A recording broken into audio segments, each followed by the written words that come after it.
What up, though? It's your spooky cousin with another spooky story. Come on, come sit down. Okay, so this is the house, the haunted house in Detroit where me and my mom and brother, were living at the time. And so me and my brother are having a really good time. We're running around, we're having fun. And then my mom was just like, hey, I'm about to go put some meat on the grill. I'll be in the backyard just in case y'all looking for me. And so we're like, okay. So she wasn't out there long, and then she poked her head back in the house and she said, hey, can you bring me X, Y, and Z from the basement? So my brother, we went down the basement and we gave her what she asked for. And my brother was like, we should ride our bike. And I said, okay. So we go down the basement to get our bikes. Now, mind you, the only thing that should be down there are the couches, the TV, the area rug, the computer, and our toys and bikes on the other side. So we're grabbing our bikes. And while we're grabbing our bikes, I hear talking, like loud talking. So I turn my head to the left. And when I turn my head, it's a lot of people. When I say a lot of people having like a meeting or something, but it was a lot of them. It was a lot of ghosts down there. And they were sitting there and ignoring us like we're the dead ones. Like, excuse me? So fast forward, my brother, he took off as soon as he saw them. Took off. But me, it was this spirit that locked eyes with me. And I couldn't quite move just yet. And so I was looking at him and his lips weren't moving, but I heard a voice say, we're just passing through. Why you gotta pass through here? So when he said that, I ran upstairs, and then my brother had already beat me to it, telling my mom like what was going on. So when I got out there, I hear him say, it's a bunch of dead people downstairs. But y'all, he said it so loud, the neighbor heard us, and I'm pretty sure they thought something was wrong with him. So my mom does what she always does. She comes in the house, she prays, grabs her Bible, and when she gets down the basement, they're still there. They have not left. So my mom is looking around, and she said, they are really having a meeting. So fast forward, it's time to go to sleep, and everybody sleeps with their door open. And I'm a light sleeper.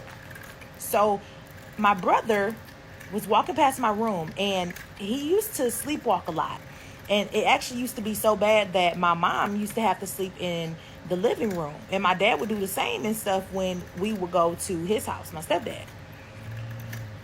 And so I got scared because I thought maybe he was about to walk out the door, because that's, it's been a couple of times where he actually made it out of the door. So I got up and I was about to go get my brother. And then I see something standing with him holding his hand.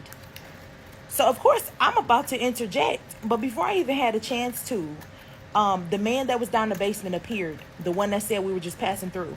And I truly believe that when he said passing through, he knew that we were going to need him. So the next thing you know, when he appeared, the thing that was holding my brother's hand scurried off quickly. There wasn't even a fight. And so the man that was in the basement that appeared, he led my brother back to his room and gave me this look like, all right, now go back to sleep. I didn't even have to wake up my mama. But I did tell her about it. It's just the fact that I've experienced so many things. In my family, we've experienced so many things that there's not a doubt in my mind that there are protectors around us. Because on way too many occasions, I've met these spirits, these guides, these angels. It's just crazy. Okay, everybody keeps asking me to give them a warning before I do these spooky videos. This is that warning. Yeah. So, I was still doing home health care because it was flexible. Yeah, I know y'all gonna talk about me. So, my company sent me and a partner to this condo of this 80-year-old woman who had just gotten out of the hospital. She was in there for a month. She was in perfect health until she wasn't one day. So, they sent two of us there because they said it was a lot of things that needed to be done around the house. And they wanted to make sure it got done in a timely manner. So, both of us are there. First thing we notice when we walk in is she still has her original drapery. They said that she bought this condo in the 1970s. She still had the 70s drapes, the 70s couches. And when you go to the master bedroom, she still had the drapery that's like up top. She still had that. And you could tell she ain't dusted. So we're around there like cleaning like crazy. And we decide to sit down, take us a break. So we're sitting in the living room, and we heard a noise. It wasn't distinctive, so we couldn't tell where it was coming from. So we pretty much chalked it up to it could have been one of her 4 cats, because she had 4 cats and they were all in the basement. They were always fighting. So yeah. So fast forward to my partner wanted to go on break. She wanted to go on break, so she decided to take a nap on her break. And so while she was taking a nap, I'm still doing notes, but I hear walking. And I heard walking coming from the back from where the rooms are. So of course I'm like, she can't walk. So I stand up, I walk back there, but while I'm walking back there, it's like the air is getting thicker and I feel sick. So I step into the guest room. Now, she's in the guest room because of the hospital bed, and her master bedroom still has the king size bed in there. So the guest room is where they put her. Now, remember, the hospital beds are like kind of high up and you can see right up under it. Why, while I'm looking around the room, I see a body laying flat up under the bed, just laying flat with their head just straight back like this. And so once it realized, and I'm saying it because I still don't know if that was a demon or not till this day.